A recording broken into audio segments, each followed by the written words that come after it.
Here's a project I've been working on in February. Future Fridays is an initiative by Infograde for the database community to practice and collaborate with a project that lasts a month. And this month, the project was to analyze layoffs data, but with a specific twist. Because the person who organized these sessions, Rudi, very talented data designer, asked us to use AI to visualize this data set. And here are 4 different ways that you can consider to help you analyze a data set for data analysis and data visualization. First thing is, of course, like all those generative AI tools, really good to help you provide an overview of the data set, some summary stats, like the key highlights, etc. You can also ask it to provide you ideas of additional data sets to explore in conjunction with the data set you're providing it. And when I did, it gave me some great ideas. Said, why don't you analyze the layoff data with the stock price? I wanted to know if there was a correlation between stock price and layoff announcement. But I know nothing about stock prices, so I asked Copilot to explain to me a bit more about like which company can I get this data for and how to get the stock symbol for each of those companies.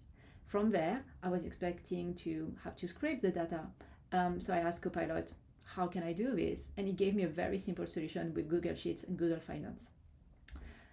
Couple of steps there to format the data in the format that I needed so that I could get then here this format, again, with the help of generative AI. And from there, I thought, I want to test my hypothesis by plotting the data in Tableau, do a layoffs announcement, mean higher stock price. And I have to say, it's not always like that straightforward because there were loads of bugs, loads of calculations, hallucinations, etc. So please also expect that. Like you always need to take with a pinch of salt what generative AI gives you. Because it helped me so much with the calculation and the data set, it also helped me with the copy. And it gave me something very straightforward, maybe lacking a bit of personality, but a draft that I could fine tune. Is it finished? Not really. But for now, what I do have is a draft in Tableau, which is interactive and allows me to look into the data and check how my hypothesis, the veracity of my hypothesis.